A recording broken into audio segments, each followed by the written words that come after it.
Not gonna lie, I forgot about this when I was making my review list, but I will say this is the best Marvel movie since Deadpool and Wolverine. Hot take here, I liked Agatha all along better than Thunderbolts as a Marvel project. They're both incredibly inaccurate, but I like this one less. A little less, like a small midget, but anyway. Welcome back to the Red Ronin Reviews. I'm here to talk about Thunderbolts. This review is without a spoiler warning. Well, there is a spoiler warning, but there are going to be spoilers in here. I'm gonna say that right off the bat. Here we go. Taskmaster, you're not in this movie. You're in here for like 5 seconds, and then you get shot in the head by a ghost. What the fuck was that?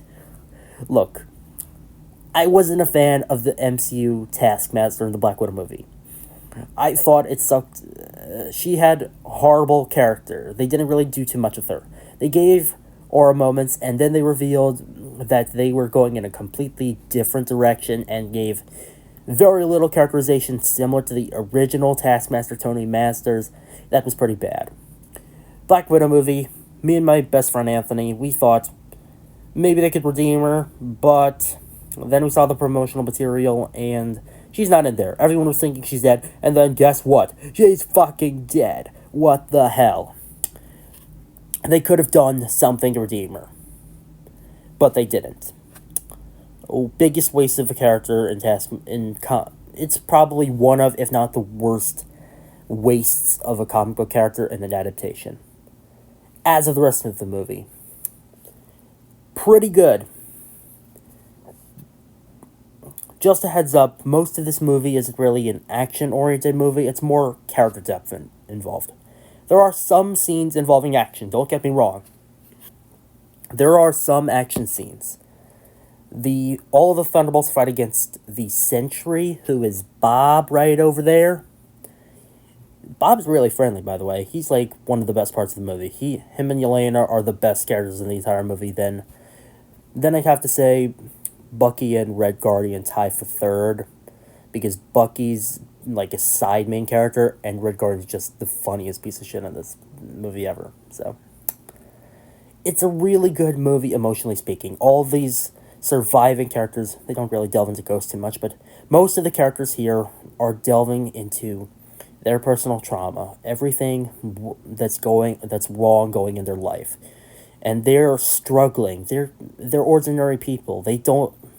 It shows that despite these people having abilities that are different from our own, they're showcasing that they're just like us, barely making it along, struggling to survive, and having to face the consequences of their mistakes that they don't know how to handle. It's incredible. It is an incredible, one of the best interpretations of depression in media. It is not an A24 film, but it is probably the closest thing that Marvel will make to an A24 film. Let's see, what else is there? Yelena. She's great. Honestly, this movie cements her as maybe like second. You know what? Actually, she's the best Marvel character since Endgame that's been introduced into the MCU. Deadpool and Wolverine's character. The Wolverine they introduced has a good arc, but ultimately Yelena has done much better. In fact, Yelena's better than the original Natasha Romanoff. I saw a Doomblazer video about that earlier, and he's completely right. They gave her actual characterization. They gave her the funny moments and childish moments that a lot of people recognize about her, but they also show her inner demons and her fear, her angst, and her struggles.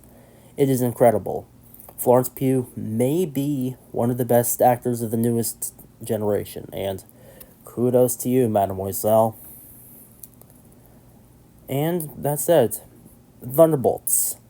Oh, there was one other flaw I had.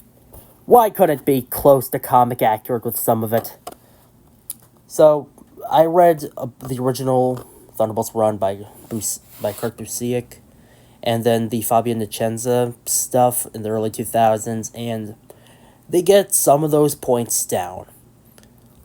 They get the fact that it's sort of villainish, less than moral characters that are becoming the Avengers, or the equivalent to the Avengers within the universe.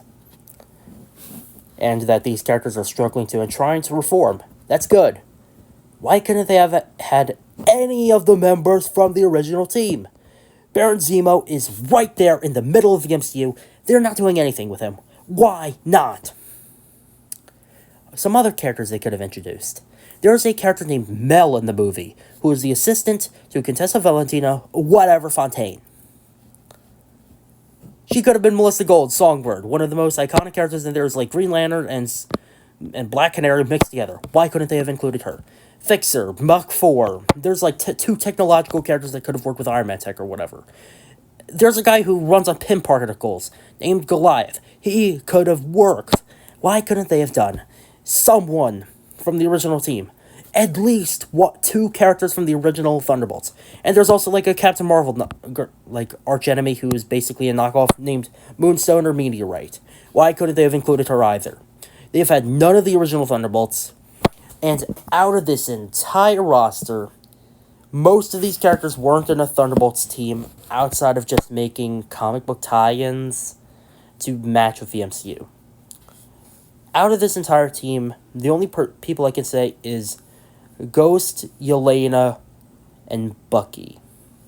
Bucky was in a 2018, 2019 run after the whole Secret Empire event where Captain America was revealed to be a multiversal clone working with Hydra. Ghost was part of a after Civil War team where Luke Cage took control of the Thunderbolts. It's also post Dark Reign, probably should have mentioned that. It's post Civil War, post Dark Reign Thunderbolts, where Luke Cage is taking charge, and they've also got Moonstone, Man-Thing, Fixer, and this like weird girl named Troll on there. They also have Hyperion and some other shit there too, which is weird, but... And the final character was Yelena. She was part of a Dark Reign era team put together by Norman Osborn in order to perform special missions that not even the original Thunderbolts would do. She's Thunderbolts Black Squad. By Black Squad, I meant like Black Ops. Sorry, forgot the word for that for a sec. Taskmaster, somehow not in the Thunderbolts run. U.S. agent. He's a douchebag, but he's not criminal. And Red Guardian, he only got in through the recent spin-offs. Oh, and Sentry, he never got in any form of the Thunderbolts. Sentry never got in the Thunderbolts. I'm just going to clarify this once. He never got in the Thunderbolts. He was a part of the Avengers after Civil War, and that continued into the Dark Reign, and Norman Osborn had that. He was in both of those teams, and then he disappeared off the map, and occasionally pops up, and then died against Nolan 2020's King in Black. Due to the lack of comic accuracy with the roster, and the fact that Taskmaster was wasted, I'm giving this a 9. It is a really good movie. I would definitely see it again. But it is not what I would consider a Thunderbolts movie. They're giving it another banner called The New Avengers, which they're doing something close to a spinoff for that, which could be interesting, but it's still a weird roster. It's good, but it's not the original Thunderbolts. That's all I'm going to say. Hope y'all have a great day, everybody.